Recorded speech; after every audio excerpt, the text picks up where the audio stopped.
How's it going, NPC Nation? Welcome back to a brand new video. This video is a new series I'm starting called Unknown Histories. We're going to do unknown history U.S. president, unknown historian, not just historians, historical figures, stuff like that. This is called Unknown Histories, Unknown U.S. Presidents, Episode 1, John Tyler. So, a lot of people don't know who John Tyler is. Well, because he was one of the unknown U.S. presidents. If you ask an American that doesn't know a lot about history or U.S. history, and you ask them to name the first 10 U.S. presidents, they can probably name 1 through 5 because they're founding fathers. They can't, and probably maybe 1 through 7 because Andrew Jackson was very, well known. But after that, who was after Andrew Jackson? Well, you have Martin Van Buren, and then the person to beat him was William Henry Harrison. Was Tippecanoe and Tyler too. That was their slogan. Well, William Henry Harrison, a lot of people can probably name 1 through 9 because William Henry Harrison only survived 30 days in office. He was the shortest, not by height, but shortest term president in United States history. He only lasted 30 days because he died of pneumonia from the rain because he has the longest inaugural speech in U.S. history. 2 hours long in the rain. They asked President William Henry Harrison to put on a coat, and he said no.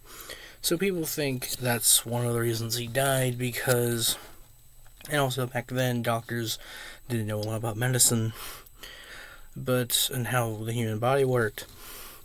But the William Henry Harrison died, and the founding fathers never had this happen to them before.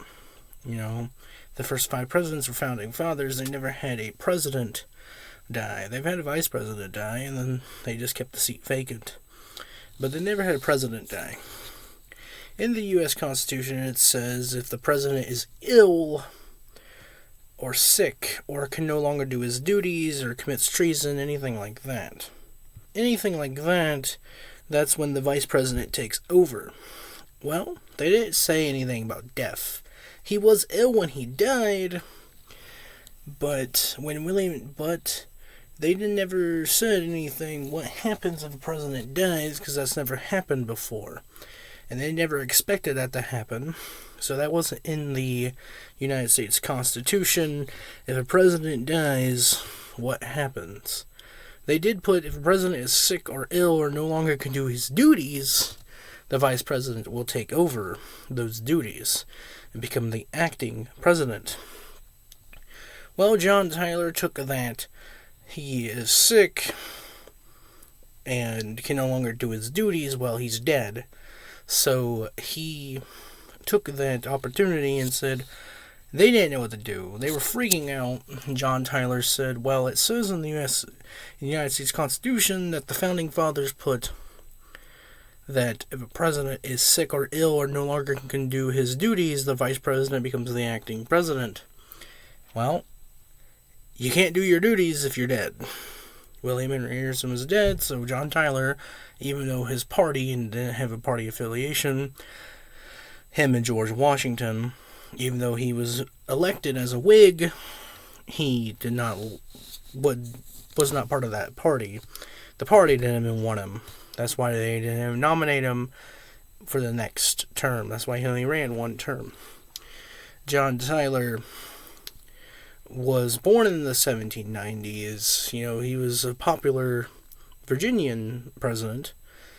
But a lot of people don't know what he accomplished. Well, because he didn't really accomplish a lot.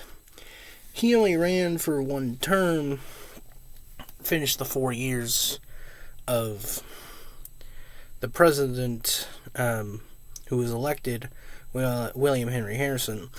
The reason John Tyler didn't accomplish a lot, he was the first president to get his stuff vetoed by Congress, get a bill vetoed by Congress, because no one respected him. Because he took the concept of if the president, what was in the Constitution, if the president is sick, ill, commits treason, or no longer could do his duties, the vice president takes over. No one respected that because it's never happened before, and they didn't respect John Tyler for doing that. For becoming the acting president, they wanted him to step down and so they can have another election. Well, he didn't want to do that. He was not popular at all. That's why no one probably knows about him. That's why he's not talked about in the history books. But he wasn't very popular. He did invent that concept. They did eventually put that into the Constitution when they added one of the new amendments to the Constitution that if a president dies, the vice president will take over.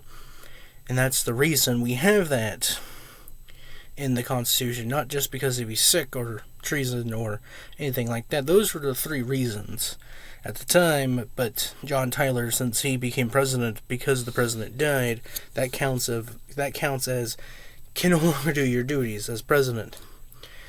Him and Congress didn't get along for the 4 years that he was president. His own party didn't want him, and James K. Polk, who we will be talking about, and probably in this series, he was more popular than John Tyler, and I think he was in the same party or a different party than John Tyler. John Tyler didn't have no party affiliation, just like our main boy George Washington. But John Tyler was an interesting character, becoming vice president, and then a month later, no one knew what to do because the president's dead.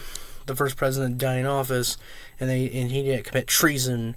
He wasn't sick or ill, but he no longer can do his duties.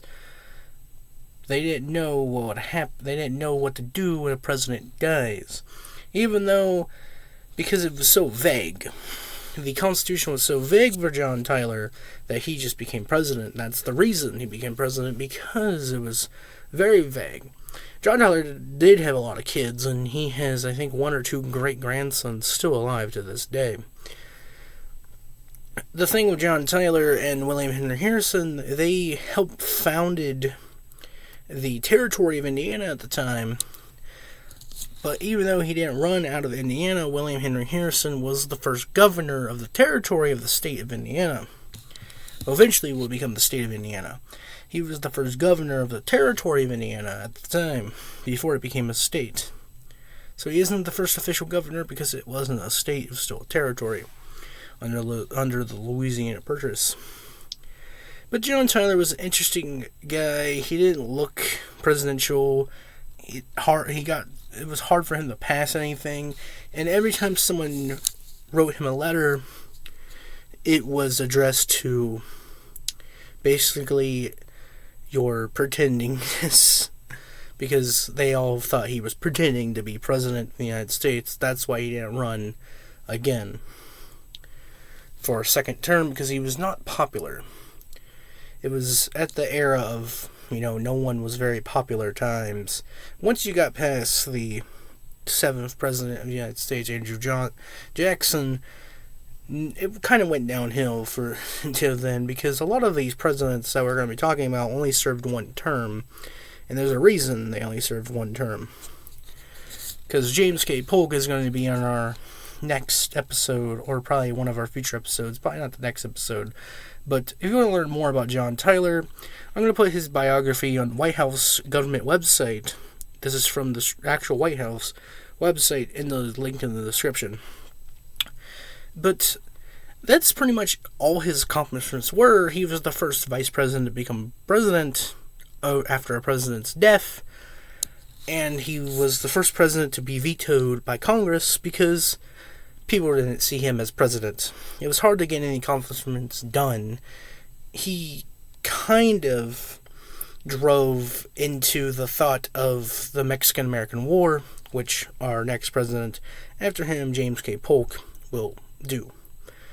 Even though Andrew Jackson was the 7th president, was very, very against it, and against expanding the United States, because he did not want to go to war with Mexico.